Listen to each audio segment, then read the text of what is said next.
Ok, Buenas tardes. entonces, buenas tardes. Entonces, para el día de hoy, lo que vamos a ver un poco es el tema del sector financiero, que era lo que tocaba la semana pasada. Entonces, vamos a ver algunas normas de desempeño, es lo que vamos a ver el día de hoy. Les voy a compartir la pantalla. Vamos a ver.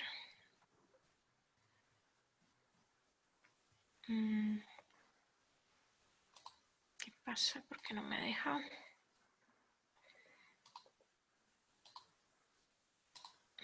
No me deja compartir eso. Vamos a ver.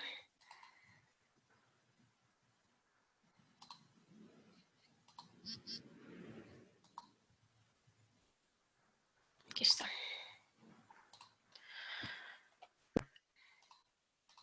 Ok, ustedes me dicen si lo estamos viendo. Sí, Sí, señora, se señora. está viendo. Señora. Perfecto. Entonces vamos a arrancar con lo que vamos con esto del día de hoy. Y al final vamos a ver lo de la tarea número 4, ¿ok? Que está relacionada con el tema de hoy.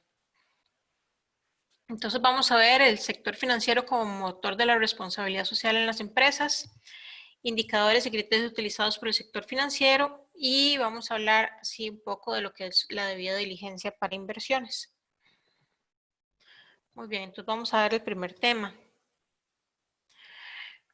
Entonces, lo primero que quiero es enmarcarlo en lo que esperaríamos como una economía, de lo que sería una economía verde, que es la unión de una serie de aspectos o de temas o incluso de actores que deberían de estar enlazados unos con otros. ¿Cuáles serían? El gobierno, el tema de finanzas, el tema de mercado, el tema de infraestructura y el tema de información.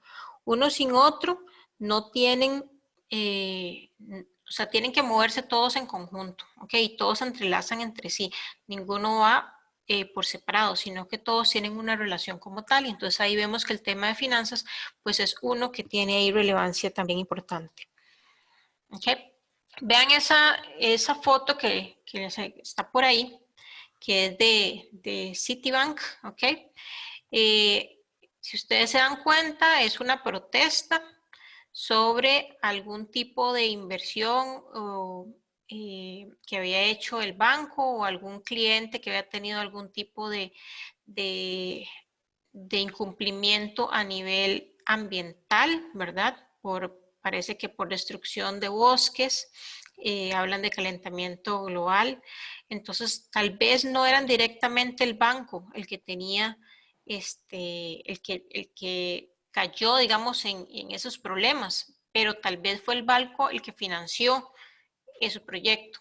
Entonces, ¿cómo algo de esa magnitud puede realmente llegar a perjudicar la imagen de una entidad financiera como tal?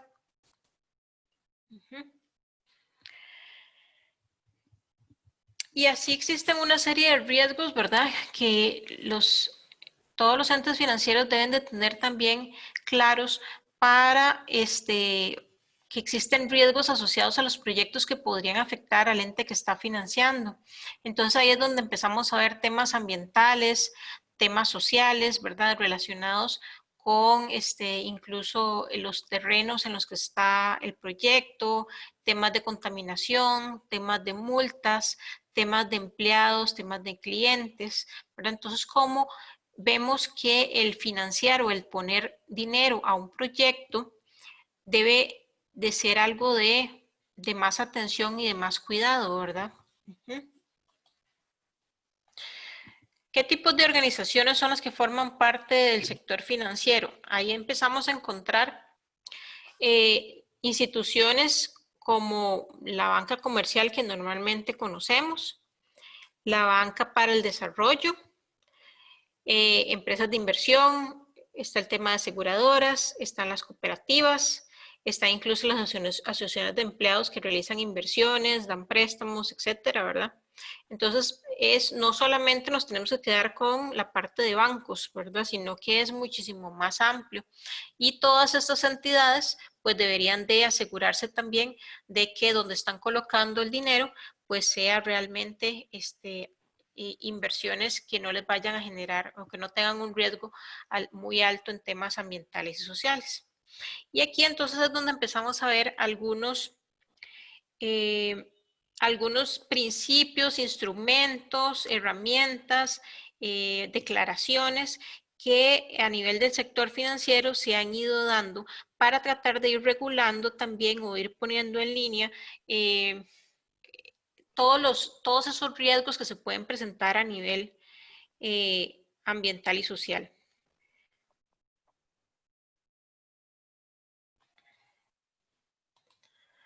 ¿Ok? Entonces el primero es los principios de Ecuador, probablemente son de los más conocidos porque son de los más antiguos. Son del 2003 y han sido adoptados por cerca de 92 instituciones en 37 países. ¿Qué son los principios de Ecuador? Es un marco que lo que hace es ver o gestionar los riesgos y que lo que hace es darnos pautas en la debida diligencia. Y la debida diligencia es precisamente ese proceso para verificar el comportamiento o las prácticas socioambientales de las organizaciones. ¿Okay? Y esto le va a permitir a todas esas instituciones del sector financiero que determinen y gestionen esos riesgos ambientales y sociales de los proyectos que financian o que están asesorando. Son 10 principios, ahí tienen ustedes los principios que son, ¿verdad? Revisión y categorización, evaluación ambiental y social, normas ambientales y sociales que les aplican, sistemas de gestión en los dos temas y planes de acción, cómo participan los grupos de interés, cómo se están recogiendo las quejas, cuáles son esos mecanismos, revisión independiente, compromisos contractuales, seguimiento independiente y reporte y presentación de informes y transparencia. No vamos a entrar en detalle de cada uno de esos, ya si ustedes tienen como más interés de conocer eso, principalmente si trabajan con este sector o en este sector, por ejemplo como Patricia, entonces pues es de interés entrar a ver cada uno de estos como tal. Eso es la forma en que se debe, como casi todos esos estándares, principios, etcétera, aquellos que van a firmarlos tienen que hacer reportaje, tienen que reportar, ¿verdad? Como lo vimos en algunas de las anteriores clases. Eso que ven ahí ustedes en esa pantalla son ejemplos. En el caso del grupo Bancolombia, ¿verdad? Es un ejemplo de ese grupo como tal, de la forma entonces en que hacen su análisis e incluso ahí se ve cómo categorizan los diferentes proyectos, donde, por ejemplo, hay una categoría A, son los proyectos con potenciales riesgos o impactos adversos significativos ambientales o sociales y que son diversos, irreversibles o sin precedentes, o sea, son los proyectos más riesgosos, los tipo A. Los tipo B también tienen riesgos asociados ambientales y sociales, que son escasos en número, generalmente están localizados en sitios específicos, la mayoría de los casos son reversibles, si se da alguna situación de estas, y son fácilmente abordables. ¿Ok? Eso, y en las categorías C son los proyectos que tienen un riesgo mínimos o que no van a causar grandes problemas, ¿verdad? O impactos muy altos. Entonces, los categorizan de esa manera y por lo tanto, dependiendo del tipo de proyectos, entonces van a pedir X o Y condiciones, como lo vamos a ver más adelante. ¿Okay? Otra de las herramientas que tiene el sector financiero son los principios para la inversión responsables. Estos datan del año 2006. Vamos a ver qué son estos. Esta es una iniciativa de Naciones Unidas y del Global Compact, del Pacto Mundial de la ONU. Y los principios para la inversión responsable trabaja con una red internacional de entidades que firman, ¿verdad? Los signatarios. Y lo que tienen son 6 principios de inversión responsable. ¿Okay? Y como todos, la mayoría que vamos a ver, lo que buscan es entender el impacto de los temas ambientales, sociales y gubernamentales en las inversiones y asesoramientos que se le da a esos signatarios. ¿Okay? Ahí tienen la página web para también buscar un poco más de información. Como les decía, eso es una iniciativa de la ONU, de Naciones Unidas, fue desarrollado por Naciones Unidas. Hay más de 1.400 signatarios que actúan en más de 50 países y que representan activos por 59 billones de dólares aproximadamente. ¿Ok? Esos principios son los que tenemos ahí. Entonces ellos para correr esto para acá. Ok, entonces esos signatarios, ay, se me pasó, perdón. Deben de cumplir, o cuando usted está firmando eso, lo que hace es cumplir con cada uno de esos principios y reportar la forma en que está cumpliendo con esos principios. ¿Ok? En términos, por ejemplo, de cuestiones ambientales, sociales y de gobernanza corporativa, que es el ESG, ¿verdad? En los procesos, cómo se está incorporando en los procesos de análisis, de toma de decisiones, en lo que se refiere a la inversión, ser pioneros en incorporar las cuestiones ESG a las prácticas y políticas de propiedad, buscar una divulgación transparente en esos aspectos, promover la aceptación y aplicación de los principios en el sector, trabajar en conjunto para mejorar la eficacia de la aplicación y reportar la actividad y el progreso en la aplicación de esos principios. Ese es también una parte de un reporte de principios de inversión responsable, donde entonces esa es una forma, digamos, en que se reporta cómo cada uno de los principios se va aplicando, ¿verdad? Para cada uno de los diferentes temas o indicadores que se van solicitando. Entonces, nuevamente vean cómo para cada uno de estos tipos de herramientas es necesario reportar también. Para todo se pide estar reportando. ¿Ok? El otro tiene que ver con los principios de bonos verdes. Esto es un poco más reciente, es del 2014. Y tiene 4 componentes principales. ¿Ok? Y esto es del Banco Mundial. El uso de los fondos, proceso de evaluación y selección de proyectos, gestión de fondos e informes. ¿Qué tipo de proyectos caben dentro de iniciativas de bonos verdes?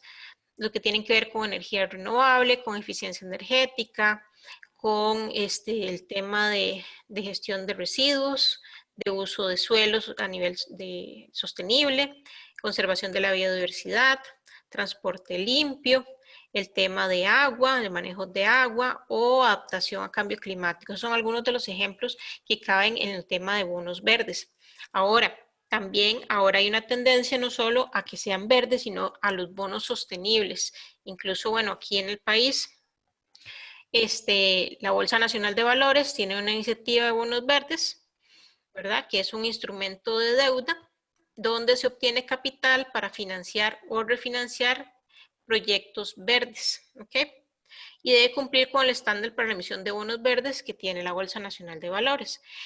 Por ejemplo, un ejemplo de un proyecto financiado por medio de bonos verdes que fue muy sonado, no sé si ustedes lo escucharon en su momento, ya hace unos 4 años tal vez se dio, fue el de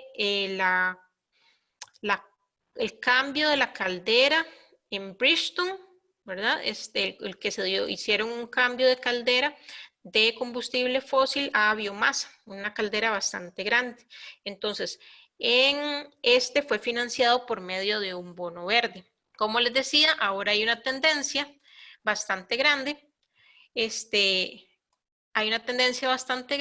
donde tenemos también los bonos sostenibles. Entonces ya no solamente estamos hablando de aspectos o de proyectos ambientales, sino también de algunos que contemplen condiciones sociales. ¿Ok? Entonces también estaríamos trabajando o se estaría incentivando a nivel nacional ese tipo de instrumentos de deuda. ¿Ok? Vamos a ver.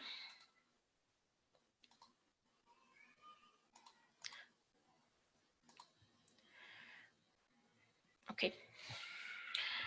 Luego, otra de las iniciativas que también existen son los 10 principios para el impacto positivo de las finanzas. Esto ya más reciente.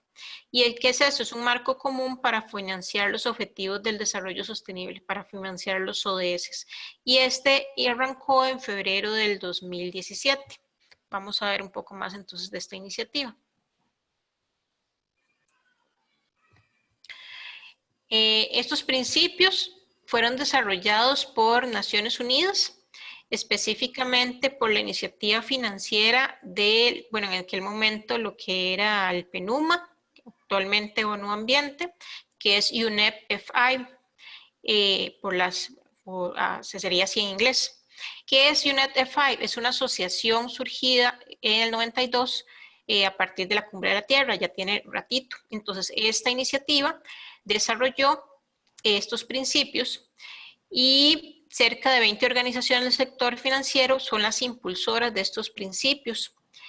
Y solamente estas 20 organizaciones, estamos hablando que tienen activos por alrededor de activos bajo gestión por valor de alrededor de 6.6 billones de dólares. ¿Okay? Lo que buscan es promocionar a financieros e inversores de todo el mundo un marco aplicable a través de las diferentes líneas de negocio, incluyendo préstamos al por menor y al por mayor, corporativos de inversión y gestión de activos. Y lo que busca estos principios es lograr ese marco común que le va a permitir a los inversores y promotores del proyecto identificar y promover actividades e iniciativas con un impacto positivo desde el punto de vista social y ambiental. ¿Por medio de qué? De la implementación de los objetivos del desarrollo sostenible. Eso es lo que busca esta iniciativa o estos principios. ¿Okay? Entonces, viendo estas diferentes iniciativas que hay, les hago una pregunta. ¿Por qué debería un banco preocuparse por el impacto ambiental, social de una empresa o proyecto que va a financiar? ¿Okay? Les hago esa pregunta. ¿Por qué debería un banco preocuparse por el impacto social de un proyecto, de una empresa al que le va al que va a financiar? ¿Por qué debería de hacerse? ¿Okay? Me gustaría, alguien que no sea Patricia, porque Patricia trabaja en el sector financiero, me gustaría que alguien más, antes de después le doy la palabra a Patricia, pero me gustaría que alguien más me comentara el por qué es importante esto. A ver. Profe. ¿Quién está hablando? Nelcy. Nelcy. O Adrián. Nelcy. Ok, Nelcy, adelante. Profe, yo pensaría que parte del desarrollo que le debe importar el desarrollo social o el estado social, porque sea como sea, ellos tienen que garantizarse que se les pague. Y si hay una crisis social en las empresas, no les van a poder pagar, ¿verdad? Aparte de como lo que puse en el chat, me parece que por responsabilidad extendida, ¿verdad? Deben preocuparse también por los impactos de su cadena de valor, en este caso de sus clientes. Ok. Adriana tiene el micrófono abierto, no sé si vas a decir algo. No, Adriana Díaz. No, selectivo. Ok, ¿alguien más que quiera comentar algo con respecto al por qué los bancos deben preocuparse por esto?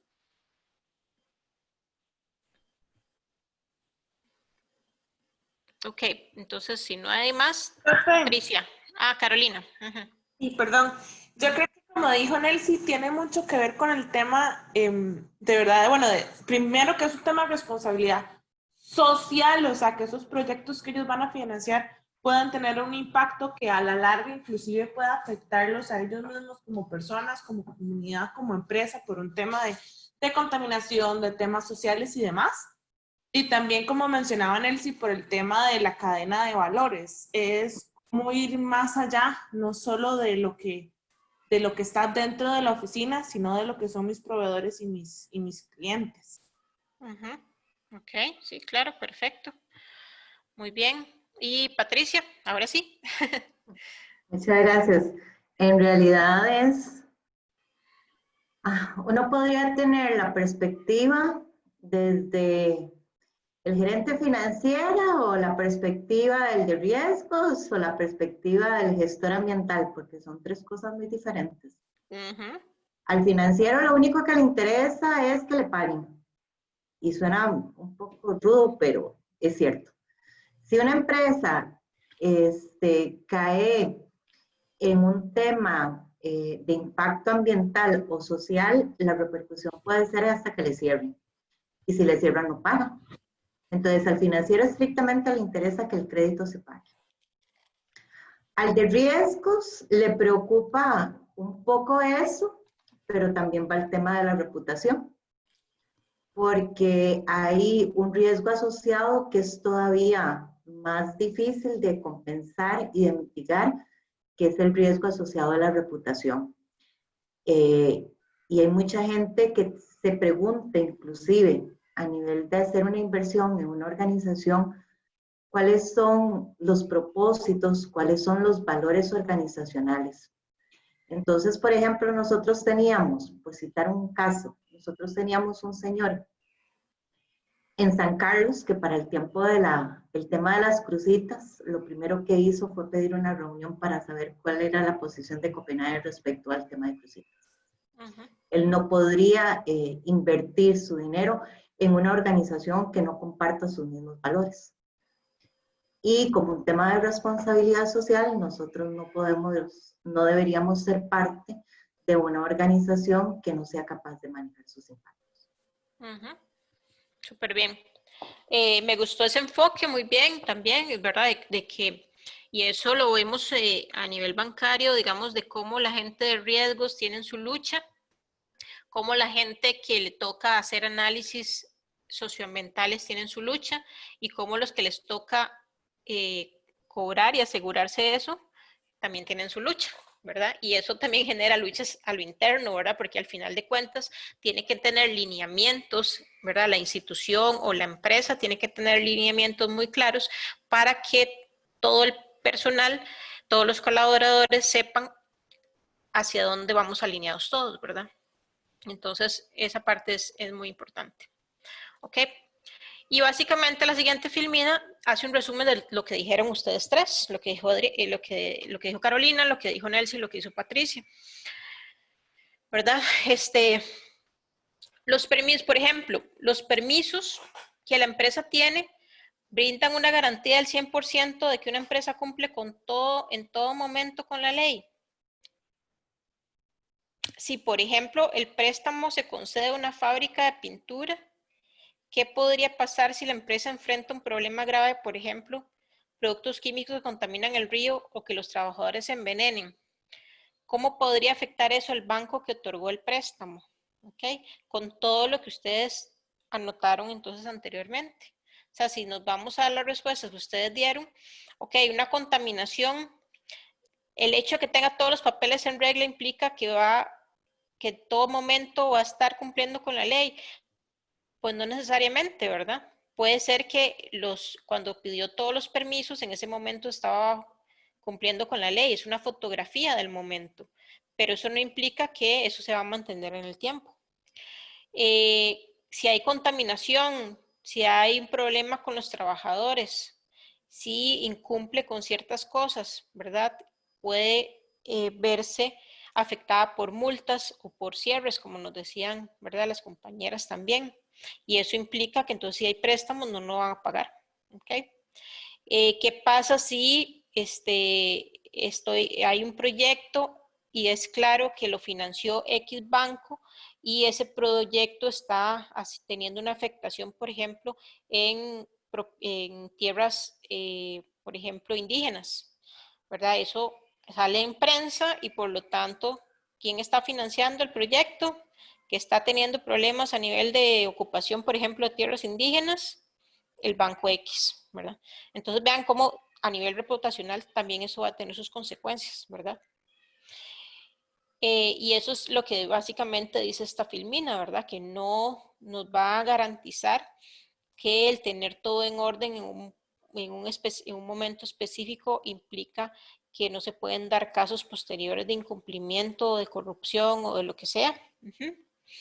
Que se pueden dar consecuencias o dificultades para pagar un préstamo y todo lo que implica también el riesgo reputacional de nuestros socios comerciales, que al final terminan siendo esos proyectos o esos clientes a los que se les está dando financiamiento. Entonces, cómo todo eso puede influir realmente en el banco o en la entidad financiera que está trabajando con esos temas.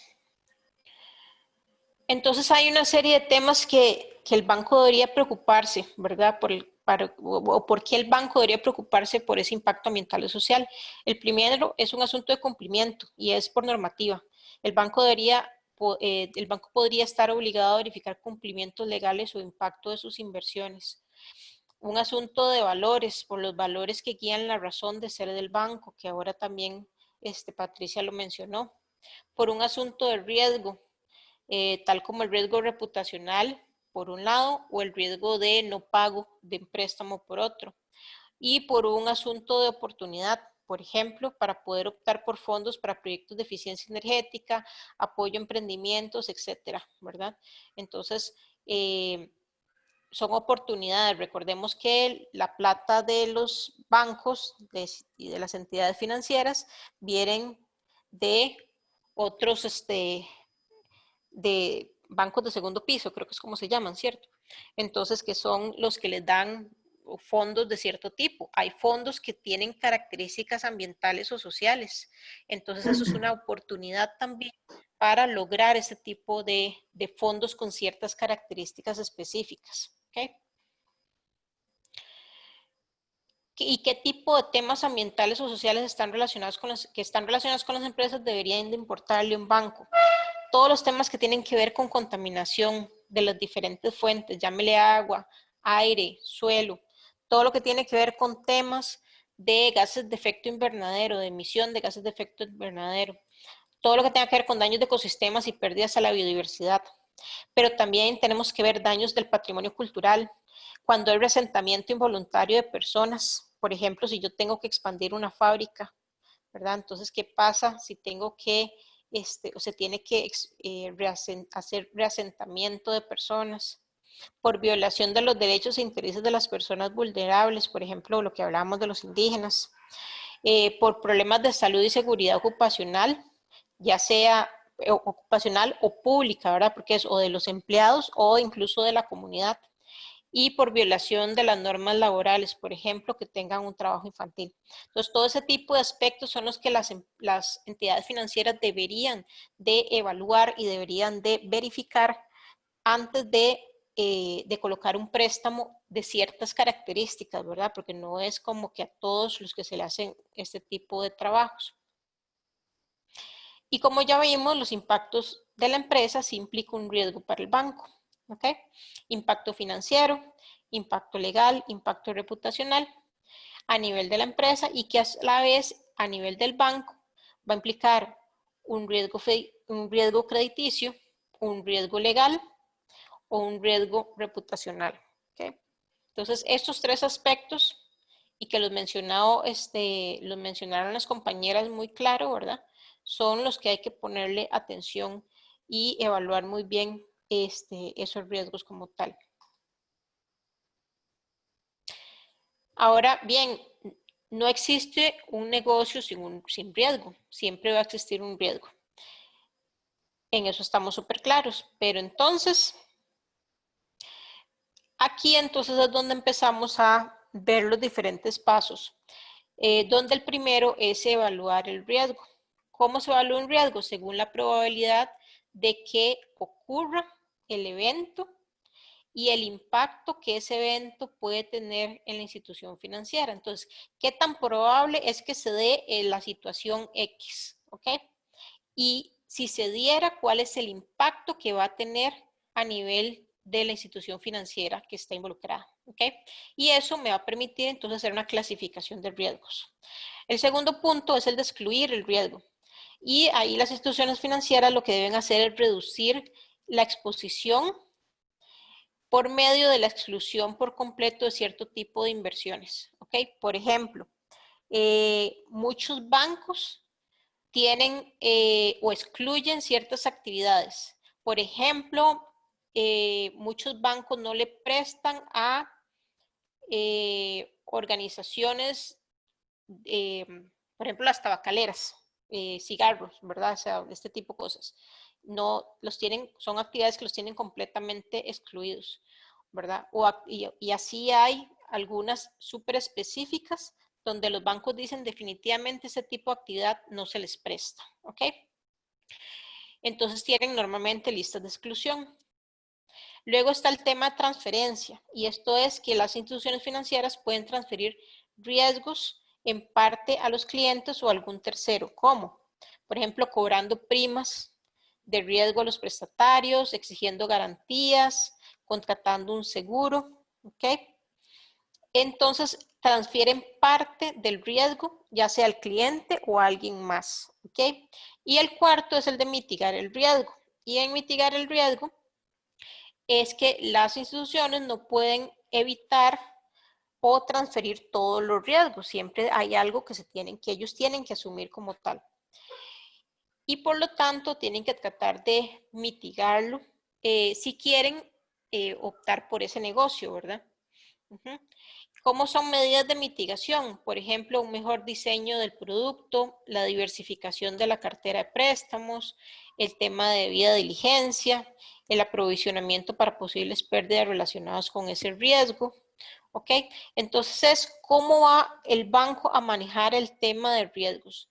Entonces, resumido, lo identifica, lo evalúa, lo clasifica, excluye aquellos que definitivamente tienen un riesgo muy alto y que por lo tanto consideran que no deberían ni siquiera hacer negocios, transfieren parte de ese riesgo y el que les corresponde a ellos lo deben de mitigar. Patricia había levantado la mano.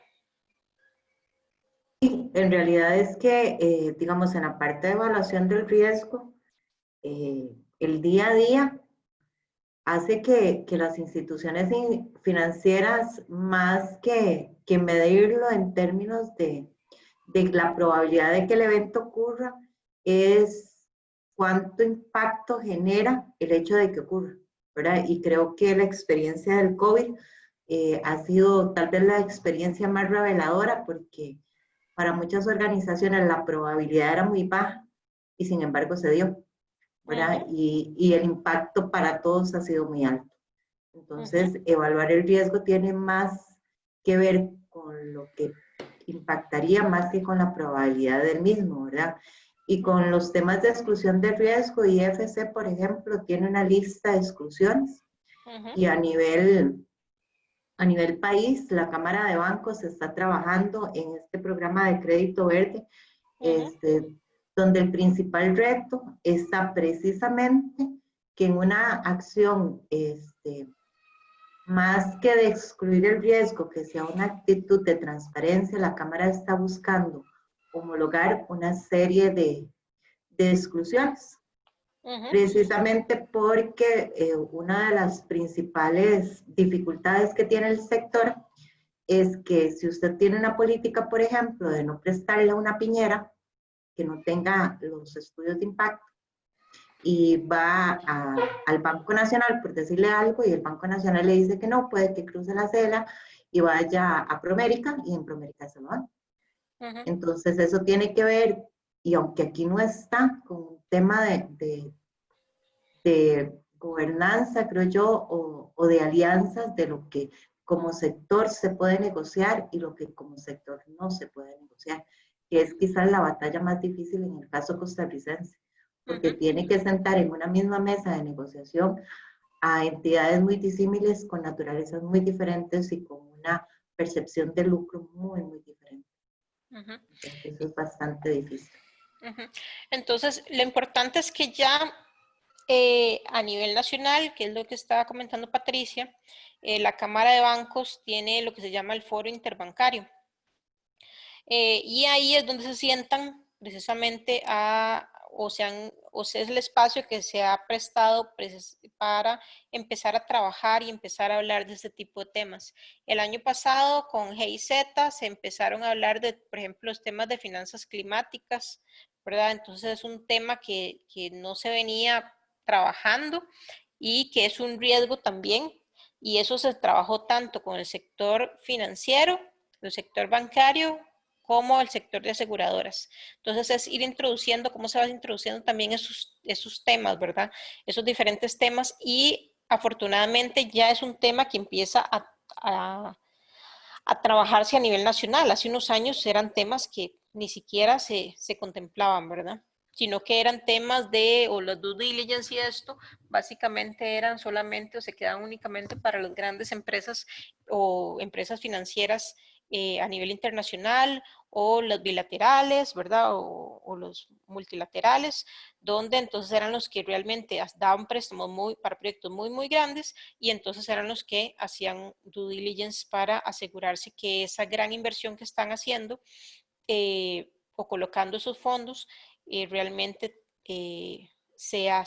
tenga cierto tipo de gestión de esos riesgos, no digamos de seguridad, porque no hay seguridad de nada, sino de cómo se está gestionando, cómo se deberían de gestionar esos riesgos. ¿Okay?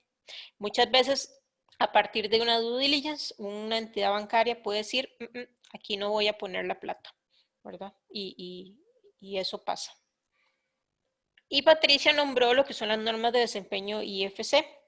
Estas son del Grupo Banco Mundial y son la principal referencia internacional para lo que es la detección y gestión del riesgo ambiental y social.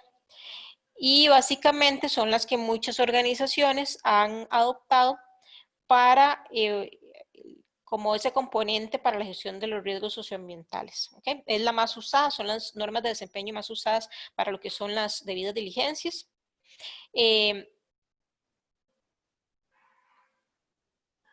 Y como les decía, entonces a partir de estas normas de desempeño, un tercero evalúa, ¿verdad?, cómo están gestionando los riesgos ambientales y sociales la organización a la que se le va a dar un préstamo o en la que se va a invertir, etcétera, ¿verdad? Entonces, estas normas IFC son, como les digo, las más utilizadas a nivel internacional para este tipo de due diligence. ¿Ok? Son 8 temas los que cubre. Aquí nada más no voy a entrar aquí en detalle, se los puse ahí como el resumen de cada uno de ellos porque lo vamos a ver en las siguientes filminas. Ahí estos son los 8 temas. Y lo que quiero aquí es que veamos algunos ejemplos de requisitos de estas normas. Aquí les voy a dejar el link para que puedan descargar las normas IFC, si las quieren ver, si las quieren revisar. Y vamos a ver la norma de desempeño número 1. La norma de desempeño 1 lo que habla es de evaluación y gestión de riesgos e impactos ambientales y sociales. Esta norma lo que nos habla básicamente es de cómo gestiono yo mis aspectos ambientales y sociales durante el proyecto. Y nos habla básicamente de tener un sistema de gestión ambiental y social. Entonces, lo que va a evaluar esta norma número 1 es precisamente el hecho de tener o no un sistema de gestión. ¿Okay? Vamos a ver algunos de los requisitos que nos habla la norma de desempeño 1. Aquí solamente puse una filmina para cada uno de los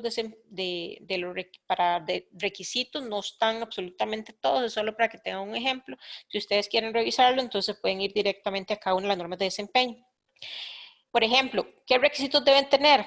Que el sistema de gestión cumpla con políticas, identificación de riesgos e impactos, programas de gestión, capacidad y competencias organizativas, preparación y respuesta a situaciones de emergencia, participación de los actores sociales, seguimiento y evaluación, que tenga cada uno de estos puntos. ¿Okay? Que haya una estructura organizativa que defina las funciones, responsabilidades y facultades para la aplicación del sistema de gestión. O sea, ¿quién se encarga de qué? ¿Cuál es la estructura de la organización para el sistema de gestión? Y aparte, evalúa si se tienen los conocimientos y las habilidades y la experiencia necesarios para que los empleados encargados de los temas de desempeño ambiental y social realicen su trabajo. Entonces se evalúa si los encargados de ese sistema de gestión conocen, tienen habilidades y experiencia para poder realizarlo. ¿Okay? Esos son algunos de los requisitos. Vean que esto es muy a nivel de normas de gestión, de sistemas de gestión. ¿Qué además nos dice la norma de desempeño número 1? Si hay un sistema de preparación y respuesta ante situaciones de emergencia. Además nos dice que debe identificar los tipos de actores que puedan estar interesados. ¿okay? O que estén esos actores interesados. ¿Cómo se identifica? Deben tener un sistema de identificación. Además, que el cliente va a facilitar a las comunidades afectadas acceso a la información pertinente.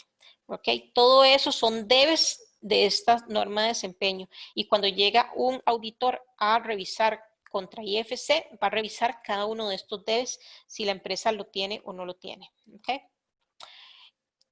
Ya a partir de la norma de desempeño número 2, estamos hablando de más de temas como tal, ambientales y sociales. Entonces, la número 2 nos habla de trabajo y condiciones laborales. Y se va a basar en las convenciones e instrumentos como la de la OIT y de las Naciones Unidas, ¿verdad? Entonces, se basa en instrumentos ya existentes, no se inventa nada, sino que se basa en algo que ya está, ¿ok? Algo importante es que aquí va a aplicar, ¿para qué aplica esta norma? Para los trabajadores contratados directamente por el cliente, a esos trabajadores directos. También va a aplicar a los trabajadores contratados a través de terceros para realizar trabajos relacionados con los procesos de negocios centrales, o sea, los trabajadores contratados y los contratados por proveedores principales del cliente, o sea, los trabajadores de la cadena de abastecimiento. ¿Ok? Entonces vean que esta norma de desempeño va muchísimo más allá de lo que normalmente estamos acostumbrados, que normalmente solo estamos acostumbrados a que se evalúen a los trabajadores directos de las empresas.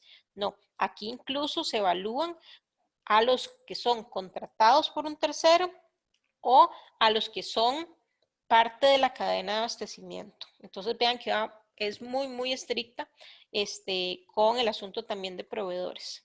¿Qué nos pide esa norma de desempeño número 2? Por ejemplo, mecanismos de atención de quejas para los trabajadores.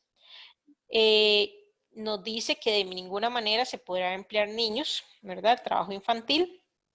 Que constituya una explotación económica, que puedan ser peligrosa, que interfiera con la educación del niño, que sea nociva para la salud del niño, su desarrollo físico, mental, espiritual y moral. Algo importante es que se toma en cuenta la legislación del país donde se está trabajando, donde está ubicada la empresa que se está evaluando. El cliente va a proporcionar a los trabajadores un entorno laboral seguro y saludable, ¿verdad? Son algunos aspectos, entre algunos otros, que va a haber la norma de desempeño 2. Como les dije, solo les puse unos ejemplos, es muchísimo más amplia. La norma de desempeño 3 es lo que tiene que ver con temas ambientales y se llama eficiencia del uso de recursos y prevención de la contaminación, ¿ok? Esta lo que busca es hablar de los temas de uso más efectivo y eficaz de los recursos, de tecnologías de prevención de contaminación, de los temas de mitigación y adaptación o prevención de las emisiones de gases de efecto invernadero, etc. ¿Okay? Veamos algunos requisitos de la norma de desempeño 3. Entonces ahí nos habla, por ejemplo, que en el transcurso del ciclo de vida del proyecto, el cliente tendrá en cuenta las condiciones ambientales y aplicará los principios y técnicas de eficiencia en el uso de recursos y prevención de la contaminación. Entonces se evalúa ese tipo de aspectos. Además nos habla que durante el diseño y operación del proyecto, el cliente considerará alternativas e implementará opciones técnicas y financieras factibles, eficaces en función de los costos para reducir las emisiones de gases de efecto invernadero. Y además nos dice que en el caso de los proyectos que se proyecte que producirán o que ya están produciendo cantidades equivalentes a más de 25,000 toneladas de dióxido de carbono equivalente anuales, el cliente debe cuantificar las emisiones directas de las instalaciones que son de su propiedad y que estén bajo su control. ¿Ok? Entonces, esos son algunos, o sea, tiene que calcular el inventario de gases de efecto invernadero. Entonces, esos son algunos de los aspectos que pide la norma la norma de desempeño 3, que tiene que ver con temas ambientales.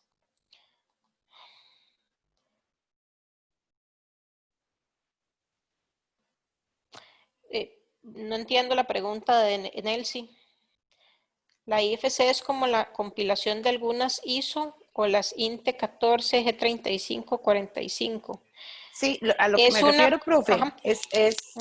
me parece, o sea, por eso le pregunté, me parece que es como algo que compila todas las normas o todo lo que hemos visto en medio ambiente y social y salud y seguridad en el trabajo, ya me adelanté. Salud y seguridad en el trabajo, la IFC es como eso. O sea, es una compilación de todos. Exacto. Habla Ok. de normas, de todo lo que tiene que ver con aspectos socioambientales, de Ok. cómo evalúo yo el comportamiento socioambiental de una organización. Entonces Ok. habla de muchísimos temas. Ahora más Listo, adelante les voy a gracias. enseñar que incluso se puede ir un poco más allá. ¿Okay? Las normas de desempeño 4 habla de salud y seguridad de la comunidad. Vean que ya ahí nos estamos yendo, nos estamos saliendo de las 4 paredes de la empresa. ¿Ok? Dice que esa 4 lo que busca es evitar o minimizar los riesgos e impactos para la salud y seguridad de la comunidad que puedan derivarse de las actividades relacionadas con el proyecto, con especial atención a los grupos vulnerables. ¿Ok? Entonces ya ahí, como les digo, salimos de las 4 paredes de la empresa.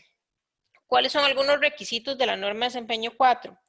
Primero, que se evaluarán los riesgos e impactos para la salud y seguridad de las comunidades afectadas durante todo el ciclo del proyecto y establecerá medidas de prevención y control acorde con buenas prácticas internacionales. Por ejemplo, ustedes recuerdan el caso cuando estaban haciendo DIKIS, el ICE, ¿verdad? ¿Cuál fue el principal obstáculo que se presentó en la construcción o en el desarrollo de ese proyecto? ¿Ustedes recuerdan? Territorios indígenas, ¿no? Territorios indígenas, exactamente. Ajá, ajá, ese mismo. ¿Y vos te acuerdas un poco más de ese caso, Jorge, ahora que hablaste de eso? No, en realidad no recuerdo mucho. Eso Ujú. es básicamente lo que recuerdo, que los indígenas no estaban de acuerdo con el uso de las tierras para eso, y bueno, y lo que incluía los ríos y el uso del agua. Ujú. Eh, pero hasta ahí es lo que No sé. es, profesora, ¿no era Ujú. algo relacionado con que significaba trasladar toda la comunidad y desarraigarlos culturalmente? Ajá, exactamente. Y eran territorios, muchos de ellos eran territorios indígenas.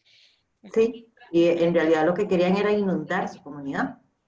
Entonces, Entonces había, Mucha tierra sagrada también, porque era un cementerio lo que querían inundar. sí, exacto. Entonces, muy relacionado con tierras indígenas. El ICE tenía una planilla gigante de sociólogos, antropólogos, de todo tenía ahí metidos, ¿verdad?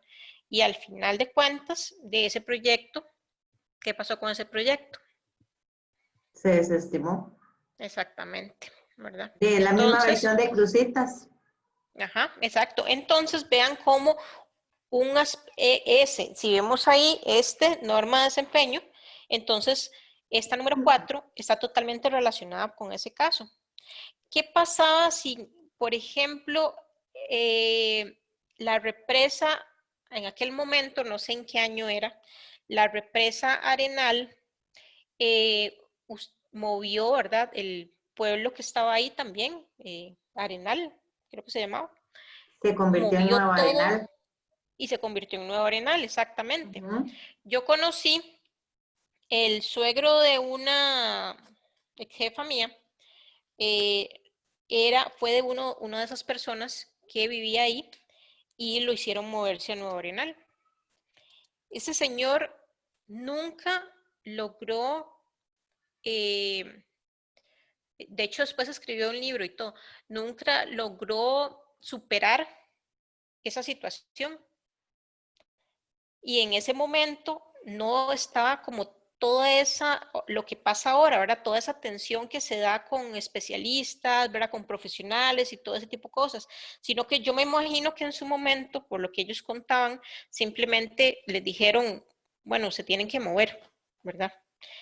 Y entonces, ¿qué pasa realmente con la gente que está arraigada con su casa, con su terreno, con su barrio, con su pueblo o lo que sea, ¿verdad?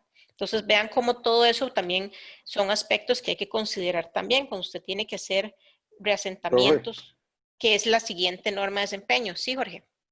y lo otro que usted decía de los empleados, pues la otra Ajá. parte que de hecho no conté, pero que también conocía el proyecto, es que, por ejemplo, la esposa de mi papá Uh-huh. es ingeniera o era ingeniera del ICE y Uh-huh. quedó desempleada a raíz de esa situación. Entonces tampoco ni siquiera los mismos del ICE les favorece, ¿verdad? No no tomar en cuenta esas cosas, que no se tomen en cuenta en esas cosas cuando se va a financiar un proyecto. Exactamente. Ok. Vamos a ver la número 5, que está muy relacionada con esto que estamos hablando, que es de la adquisición de tierras y resentamiento involuntario. Entonces, esa norma de desempeño 5 va a reconocer que la adquisición de tierras y las restricciones sobre el uso de la tierra relacionadas con un proyecto puede tener impactos adversos sobre las comunidades y las personas que usan dichas tierras. Entonces, era justamente lo que estábamos hablando. Y ese resentamiento involuntario se va a referir tanto al desplazamiento físico, o sea, la reubicación o la pérdida de viviendas, como al desplazamiento económico. Estamos hablando de pérdida de bienes o de exceso a bienes que ocasionan pérdidas de fuentes de ingreso u otros medios de subsistencia, ¿verdad? No solamente el que me hagan pasarme de Arenal a Nueva Arenal, sino que si donde se va a hacer el emplazamiento o el proyecto era donde yo desarrollaba, por ejemplo, mi actividad económica, entonces también va a haber consecuencias al respecto. Entonces, ese tipo de acciones son las que las empresas deben de considerar o de gestionar y que por lo tanto las entidades financieras, cuando buscan ese tipo de riesgos ambientales o sociales, en este caso sociales, deben de evaluar la forma en que las empresas estarían gestionando ese tipo de riesgos sociales que se pueden presentar. ¿Ok? Okay. Inclusive, yo sé que aquí estamos hablando como de casos muy específicos de proyectos, pero inclusive cuando uno va a hacer digamos, cuando uno va a mover familias, cuando es un tema inclusive que está saliendo de comunidades de riesgo o de asentamientos informales, inclusive son temas que se tienen que tomar mucho en cuenta porque, por ejemplo, yo conozco varios casos de gente que vivían en precarios de Heredia o de San José, movieron, digamos, con un bono, con una casa que uno diría, puchis, es una oportunidad de tener una vivienda adecuada, los movían a comunidades completamente alejadas. Entonces, por ejemplo, de Heredia, digamos, de cantones pertenecientes al gran área metropolitana de Heredia, los mandaban a Zarapiquí, ¿no? No pasaba el bus, donde la escuela quedaba súper lejos, donde no había fuentes de ingreso. Entonces se empieza a prestar para un montón de problemas a nivel de comunidades y de familias, porque no se contemplan también esos detalles, aunque uno podría pensar que es una buena oportunidad, digamos, que le están dando casa a alguien. Precisamente ese tema que está tocando Carolina, súper interesante en el caso de esta ampliación de Circunvalación Norte, por donde entonces se acuerdan de lo del, creo que se llama el Triángulo de la Solidaridad, ahí por Tibás. Sí, la de Tibás. Sí, correcto. Ajá, exacto. Ese resentamiento que estaba ahí, de cuánto tiempo lucharon para poder reubicar a esa gente, dándoles y sé que, porque en ese tiempo yo trabajaba mucho con municipalidades, que llegaban entonces a despedirles a las municipalidades que les dieran un terreno, que se construía una torre, que lo que necesitaban era un terreno, y las municipalidades no querían que les llevaran esa gente, por un lado, y por otro lado, la gente no quería que los llevaran a otros lados, por eso mismo que está hablando Carolina, ¿verdad? Entonces, ¿qué era lo que pasaba? Empezaron a construir, según tengo entendido, empezaron a construir, en algún momento hicieron unas torres, no me acuerdo en dónde, se llevaban a la gente y cuando se dan cuenta se habían devuelto otra vez a hacer ¿verdad? El rancho. El rancho, gracias, ajá. Sí, exactamente, nuevamente al lugar donde les habían dicho que ya no podían estar, ¿verdad? Entonces, ese tipo de situaciones pasan. Es que, profe, es muy curioso porque no importa dónde viva una familia, y eso es todo un tema, no importa dónde viva una familia, su casa sigue siendo un lugar seguro, su casa es donde está mejor. He ido a visitar distintas comunidades, me pasó inclusive en la Carpio, fui a visitar una familia y la primera, segunda vez les pregunté que cómo era el barrio, que cómo lo sentían y que me dijeron que no, que la calle de ellos era súper segura, pero que en la esquina 2 noches atrás habían matado a una persona. Que ahí que en la esquina de la casa ya empezaban las inseguridades. Entonces eso es algo con lo que uno trabaja porque no solo son las relaciones de la comunidad, sino también es donde la persona se siente seguro. Si usted no se siente seguro en un lugar, no va a vivir ahí. Ujú. Entonces también se genera esa construcción de seguridad y de pertenencia. Ujú. Entonces ahí es importante que cuando un proyecto tiene que hacer reasentamientos, tiene que involucrarse con la comunidad, etcétera, ¿cómo van a gestionar eso? Porque entonces ahí es donde empiezan a salir las protestas, ¿verdad? Que salen en prensa y entonces eso va a afectar el proyecto, eso va a afectar a todos los actores que están involucrados en eso, etcétera, ¿verdad? Entonces ahí es donde una due diligence viene a indagar cómo se está gestionando ese tipo de cosas. Patricia, ten la mano levantada, ¿vas a hacer algo o la dejaste arriba? Sí, no, en realidad es porque, digamos, esta posición de la norma 5 tiene que ver también muchísimo con la realidad que se vive en las comunidades. Y usted bien lo dijo hace un momento. Cuando se hizo la represa de Cachí, en Paraíso de Cartago, a nadie le importó que tenían que inundar el cementerio. Y con la inundación del cementerio había toda una parte emocional que estaban sepultando de una comunidad y que lo resiente hasta el día de hoy. Pero con el Triángulo de la Solidaridad hay una nueva oportunidad de hacer cosas diferentes si el gobierno entiende cuál debe ser el rol que debe de jugar. En este caso hablo del gobierno porque fue él el que lo gestó, ¿verdad? Porque no hay diferentes partes interesadas y es quizás esto lo más valioso de esta norma 5 y es sentar en una misma mesa a las diferentes partes interesadas, porque no solo es el desarraigo de la gente que se va, es la invasión que recibe la comunidad que acoge, es el crecimiento de los servicios básicos y la atención de servicios básicos. Entonces, una de las mayores responsabilidades que tiene el país en materia de asentamientos humanos es precisamente ese, el de coincidir, porque igual la gente puede tener mucho arraigo de su casa, pero necesita comer. Y si lo sacan de una zona para llevarlo a otra y no hay generación de empleo, igual se va a devolver. O sea, son muchas las aristas que juegan en esos procesos que tienen que estar bien articulados y eso empieza por la reunión de las diferentes partes interesadas y de la capacidad instalada, tanto de la comunidad que acoge como la disponibilidad que tenga la gente que va a llegar. Perfecto. Ok, continuamos entonces. Entonces ahí de todo lo que hemos hablado, ¿verdad? Entonces vemos cómo el cliente debe considerar diseños alternativos viables del proyecto a fin de evitar y minimizar el desplazamiento físico o económico. Y en el caso que no se pueda evitar este desplazamiento, debe ofrecer opciones a las comunidades o personas desplazadas, ya sea por medio de indemnización por pérdida de bienes u otras asistencias para ayudarles o restablecer su nivel de vida o sus medios de subsistencia. Entonces, esta norma evalúa todos esos aspectos en el caso que les aplique al proyecto que están revisando. La norma de desempeño 6 nos habla, es otro de los temas ambientales, pero nos habla de los temas de biodiversidad y es conservación de la biodiversidad y gestión sostenible de los recursos naturales vivos. Y esta tiene su base, su marco en el Convenio sobre la Diversidad Biológica, que ve la biodiversidad como la variabilidad de organismos vivos de cualquier fuente, incluidos entre otras cosas los ecosistemas terrestres y marinos y otros ecosistemas acuáticos y los complejos ecológicos de los que formen parte. ¿Okay?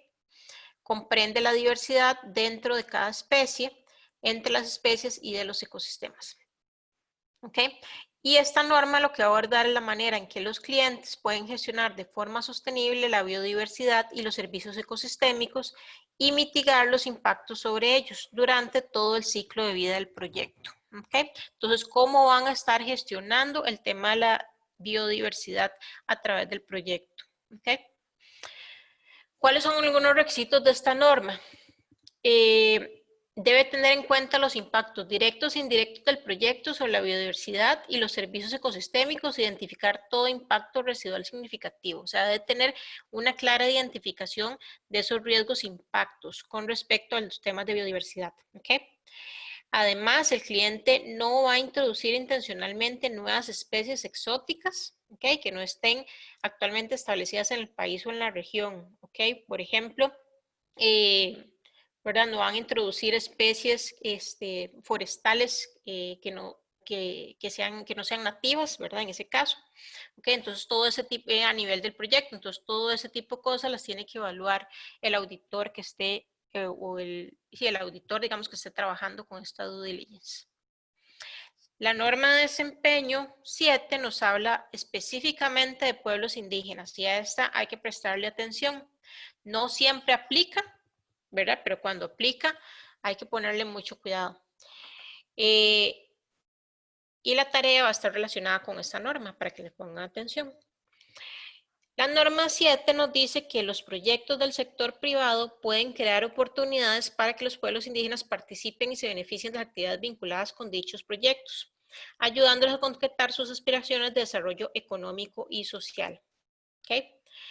Aquí es importante que los gobiernos generalmente van a jugar un papel fundamental en el manejo de las cuestiones relacionadas con pueblos indígenas y se le debe, entonces, el cliente, la empresa, va a tener que colaborar con las autoridades para gestionar los riesgos y los impactos de la actividad o el proyecto que están proponiendo o que quieren financiar. ¿Qué son algunos de los requisitos que nos pide esta norma 7? Primero, que se debe identificar a través de un proceso de evaluación de riesgos e impactos sociales y ambientales a todas las comunidades de pueblos indígenas que pueden resultar afectadas por el proyecto dentro de su área de influencia. ¿Okay? Así como la naturaleza y severidad de los impactos directos e indirectos de carácter económico, social, cultural, incluido el patrimonio cultural y ambiental.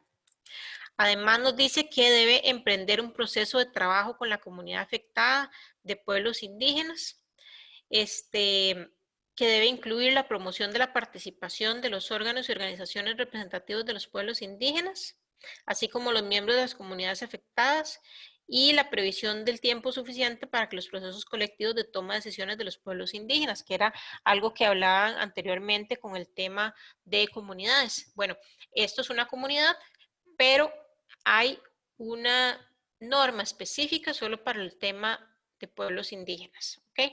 Por la importancia cultural, social, etcétera, que estos pueblos tienen o deben de darse, o la importancia que se le debe dar a estos pueblos también dentro de las diferentes regiones o dentro de los países. ¿Ok? Entonces hay una norma específica para esto. ¿Ok? Y la última es la norma de desempeño número 8 y nos habla del tema de patrimonio cultural. Y ahí nos dice que, de conformidad con el Convenio para la Protección del Patrimonio Cultural Mundial, Cultural y Natural, va a tener por objetivo garantizar que los clientes protejan el patrimonio cultural durante el desarrollo de sus actividades en el marco del proyecto. ¿Qué son algunos de los requisitos de esta norma? Que debe identificar y proteger el patrimonio cultural mediante la aplicación de prácticas internacionales reconocidas para la protección, los estudios de campo y la documentación del patrimonio cultural. Que debe contratar profesionales competentes para que colaboren en la identificación y protección del patrimonio cultural. Alguien que sepa realmente de esto, ¿verdad? No simplemente ahí cualquiera, sino alguien que sea especialista en estos temas. Además, que debe consultar a las comunidades afectadas en el país que usen o tengan memoria viviente de haber usado el patrimonio cultural para fines culturales de larga data o en largo tiempo, con el objetivo de identificar el patrimonio cultural de importancia e incorporar en sus procesos de toma de decisión las opiniones de las comunidades afectadas. Ok, algo importante para todas las normas. Puede que, o sea, se deben de evaluar las 8 normas de desempeño, pero puede que algunas no afecten directamente. Ok, pero entonces, por ejemplo, si yo me devuelvo a las 7 y donde uno de los requisitos es que identificar cuáles son los riesgos de las comunidades indígenas, entonces si yo identifiqué que dentro de mi proyecto no hay afectación con pueblos indígenas, entonces todo lo demás no me va a aplicar, ¿verdad? Y lo mismo pasa con este patrimonio cultural. Si se hace una identificación y se dan cuenta que no hay una afectación o no hay un riesgo con este tema, entonces probablemente todo el resto de los requisitos de esta norma de desempeño no van a aplicar. ¿Ok? Entonces, ¿qué no pasa, por ejemplo, con los temas ambientales o con los temas de biodiversidad o con los temas laborales o con los temas de comunidad? Que ahí sí, o sea, siempre van a haber riesgos relacionados. ¿Ok? Este es el portal de proyectos de IFC, de información, ¿ok? Entonces, los proyectos que están evaluados, ¿verdad? Por esta ahí, que se evalúan de esa manera, entonces podrían estar, se podría buscar información en esa página también, ¿verdad? Todo el tipo de información, eso, por regiones, ¿verdad? Por tipo de industria, etcétera. ¿Ok? Y también, relacionado también con IFC, hay debida diligencia diferenciada para pequeñas y medianas empresas. O sea, hay una serie también de instrumentos para pymes. ¿Ok? Otro tema que creo que no lo incluye aquí, pero algo importante también es que dependiendo del sector, del proyecto, de la empresa, hay estándares específicos. Entonces, en la misma página de IFC se encuentran. Entonces, si usted es una empresa o su proyecto es para construir una carretera, entonces, o ampliar una carretera, entonces hay un folleto, aparte de las 8 normas de desempeño, va a haber un estándar específico para construcción de carreteras. Entonces, por lo tanto, tiene que evaluar las 8 normas y además el suplemento del sector específico. ¿Ok? Si es para caña de azúcar, hay una específica para caña de azúcar, hay una específica para café, hay una específica para no sé, son un montón realmente, para minería, para, incluso minería de tal tipo, ¿verdad? Entonces, para cada uno de esos va a haber una norma específica. Entonces, nuevamente evaluamos los 8 normas de desempeño más la que le aplique de manera específica, ¿ok? Si no, la due diligence no estaría completa. Una vez que hacen este tipo de diligencias, el consultor o ¿verdad? El evaluador hace un informe, son informes bastante robustos, bastante grandes, donde entonces se le van a presentar al banco y le van a decir, esta empresa tiene estos y estos riesgos ambientales y sociales, y a la vez lo gestiona de esta manera, ¿ok? Entonces, por lo tanto, si usted lo está gestionando de una manera adecuada, le va a bajar la calificación que podría tener en términos de riesgo. Por lo tanto, esto es lo que está pasando y entonces a partir de eso el banco puede tomar decisiones, por ejemplo, de no darle el préstamo que está solicitando una empresa por los riesgos que tiene a nivel ambiental o a nivel social. Entonces vean la importancia que se viene de gestionar adecuadamente los temas ambientales y sociales también dentro de nuestras empresas si estamos pensando en irnos a solicitar préstamos a nivel de principalmente de organizaciones internacionales, ¿verdad? O bancos internacionales o agencias multilaterales, bilaterales, etcétera, que dan préstamos que van a aplicar ese tipo de acciones. Y aquí a nivel nacional, ya muchos de los bancos están trabajando también en evaluar o tener claramente sus sistemas de gestión de riesgos ambientales y sociales. Y por lo tanto, una vez que tengan esa clasificación, ¿verdad? Y que incluso se trabaja o se quiere trabajar también a nivel, o de la SUGEF, está empezando a pedir también ese tipo de requisitos también para que los bancos los apliquen. Entonces van a empezar, aquellos que son proyectos que van a tener un mayor riesgo, probablemente van a tener que pasar por una debida diligencia. Tal vez no bajo un estándar IFC, pero sí van a tener que empezar a hacer debidas diligencias para demostrar la forma en que están gestionando sus riesgos ambientales y sociales. ¿Ok? Ok. Y como les decía, la tarea número 4 va a estar relacionada con el estándar de desempeño o la norma de desempeño 7, que era la de pueblos indígenas. ¿Y de qué va a tratar? Es esto. Investiga la situación que se presentó en Honduras con el asesinato de Berta Cáceres. No sé si recuerdan, ¿verdad? Este caso en específico.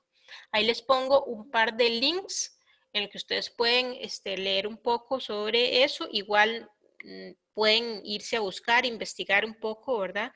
¿Qué más fue lo que pasó? Y a partir de lo que ustedes investiguen sobre este caso, les pido que escriban un ensayo de máximo 500 palabras, o sea, es algo no muy largo, sobre qué se pudo haber hecho según el estándar de desempeño número 7. ¿Okay? Ahí está el link del estándar y ya ustedes en el aula virtual tienen ese estándar descargado. ¿Okay? Y para haber evitado este trágico desenlace, si debe considerar algún supuesto, indíquelo así en el documento. ¿Ok? La fecha de entrega va a ser dentro de 15 días, el 14 de julio.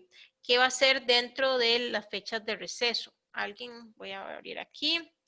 Yeldrin tiene la mano levantada y Patricia tiene la mano levantada. Entonces, adelante Profe, con las preguntas.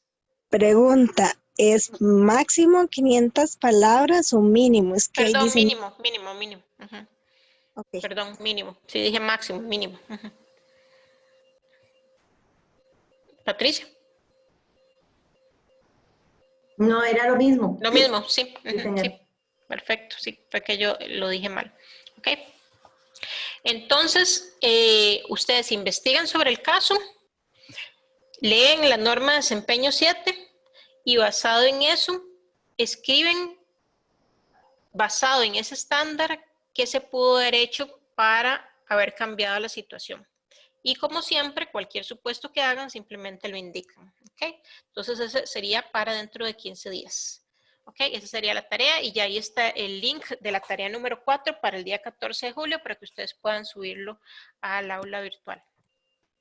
¿Ok? ¿Alguna otra pregunta sobre la tarea? Nuevamente, se puede hacer en parejas o se puede hacer de manera individual. ¿Ok? Ustedes lo deciden. Ok, no hay preguntas. Continúo. Ok, cosas administrativas. La próxima lección, bueno, ahora viene el receso institucional, ¿verdad? Que nos obligan entonces a tomar el receso de las 2 semanas, lo cual no implica que ustedes no sigan trabajando, ni yo tampoco, porque me tengo que poner al día con la revisión de tareas. Entonces, la próxima lección es hasta el 21 de julio, ¿ok? Y ese día lo que tenemos son las exposiciones del trabajo de investigación. Entonces aquí les estoy recordando cómo es que vamos a trabajarlo. ¿Okay? Ustedes van a tener 15 minutos cada grupo para exponer ese día. Ese día vamos nada más a dedicarnos a la exposición del trabajo de investigación. 15 minutos por grupo. La PPT, recordemos que no hay trabajo escrito, sino que va a ser lo que me tienen que subir es una PPT. Se debe subir como máximo 1 hora antes del inicio de la clase al aula virtual, o sea, a las 5 de la tarde de ese día debería estar la PPT subida al aula virtual. El grupo que a las 5 de la tarde no haya subido la presentación, pierde el derecho a realizar la presentación y por lo tanto pierde la nota de ese trabajo de investigación. ¿Ok? Como es este poquito tiempo, ¿verdad? 15 minutitos, solo van a exponer 2 personas. Hay grupos que son de 2, hay grupos que son de 3. Entonces, yo voy a escoger las personas que van a exponer ese día. Por lo tanto, todos deben ir preparados para presentar. ¿Ok? Todos deben estar bien empapados de eso y deben estar organizados. Bueno, creo que solo el grupo de 2 ya sabe que les va a tocar exponer a las 2 personas. Los otros tienen que venir todos preparados y yo les voy a indicar ese día quiénes son los que van a exponer. ¿Ok? Y exponen las 2 personas. Por lo tanto, se tienen que también organizar o saber más o menos cómo podrían organizarse en términos de la presentación. ¿Ok? No sé si hay preguntas sobre esto. Recuerden que ustedes, cada grupo tenía una guía de preguntas sobre las que se supone que tienen que basar la presentación. Nuevamente, como les había dicho en su momento, no pretendo que me respondan preguntas, o sea, que en la presentación diga, ¿qué significa el concepto? Explica el concepto de tal cosa, o qué significa esto, o cómo se mapean los grupos de interés. No, sino que esas preguntas lo que le van a guiar a ustedes a cuáles son los temas que yo pretendo que nos expongan en la presentación. Recuerden que la idea de este trabajo de investigación es precisamente podernos conocer las diferentes certificaciones, normativas, etcétera, que les correspondió a cada una, ¿verdad? Para poder entonces que todos estemos enterados un poco de esas normativas como tal, ¿ok? Ese es el objetivo principal de estas exposiciones. ¿Hay preguntas con respecto a esta tarea? Perdón, a este trabajo de investigación.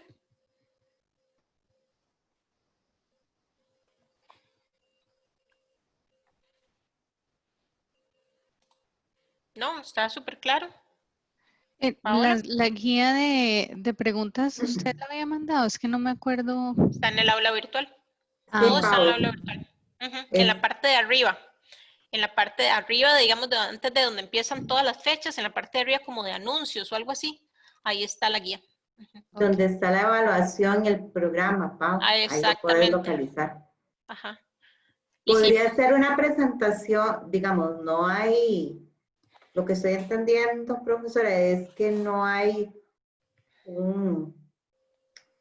una forma de hacerlo predeterminado. Ahí uno podría pensar que podría hacer uso de los recursos que considere conveniente, que le permita entender a la clase qué significa esa norma.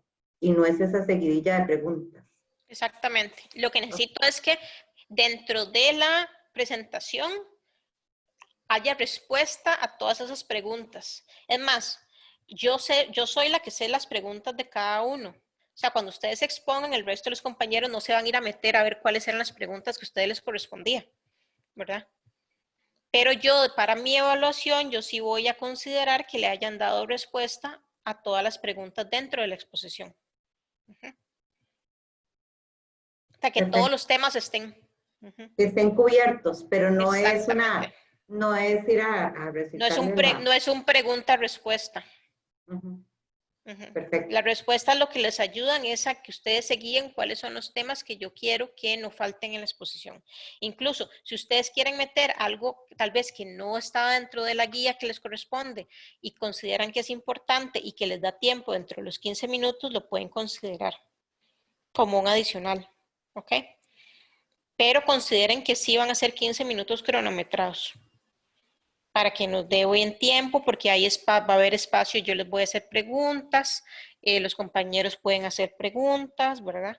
Entonces, por eso es que va a ser como bien estricto el asunto del tiempo, porque son 4 grupos, ¿verdad? Entonces, solo en eso se nos van, o sea, solo en las presentaciones, ¿verdad? Se nos va a ir 1 hora más el tiempo de cambio, ¿verdad? De las preguntas y todo el asunto. Entonces, si no, nos quedamos hasta las 9 de la noche. Y no creo que nadie quiera quedarse hasta las 9 de la noche. ¿Ok? Entonces, bien estrictos para que entonces ustedes evalúen muy bien el tiempo, ¿verdad? Y cuánto van a durar en eso. Es la única presentación básicamente que les va a corresponder hacer.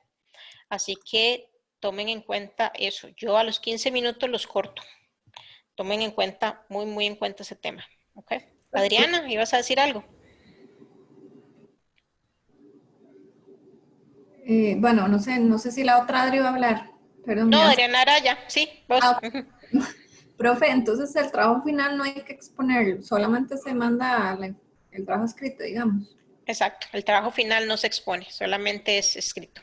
Igual que ahora el avance. Ok, gracias. ¿Alguna otra pregunta? Sobre el trabajo de investigación, la tarea 4, el receso. No, estamos claros. Lo más claro es el receso. Créame que sí. Ok. Muy bien, entonces creo que sí. Que si no hay más preguntas, por el día de hoy estaríamos finalizando. Voy a cambiar esto aquí. Voy a cambiarme acá. Ok. Estaremos terminando entonces por el día de hoy. Y nos estaremos viendo entonces hasta el 21. Y ustedes quedarían con tareas, trabajo de investigación y tarea número 4. Y obviamente pues el desarrollo ya del trabajo final del proyecto. Y básicamente nos quedaría como 1 o 2 lecciones más, ¿verdad? Después de eso. Y ya estaríamos casi cerrando esto, ¿verdad? Entonces, pues por el día de hoy sería todo. Muchísimas gracias a todos. Que tengan una feliz noche y ya saben, cualquier cosa, pues ahí me están localizando. ¿Está bien? Listo, entonces. Buenas noches. Gracias. Buenas noches. Buenas noches, chicos, que Buenas descansen. noches, Pati. Hasta luego. Buenas noches, a Patri. todos. Dios me Chao. los cuide, me los proteja. Chao. Amén. Chao.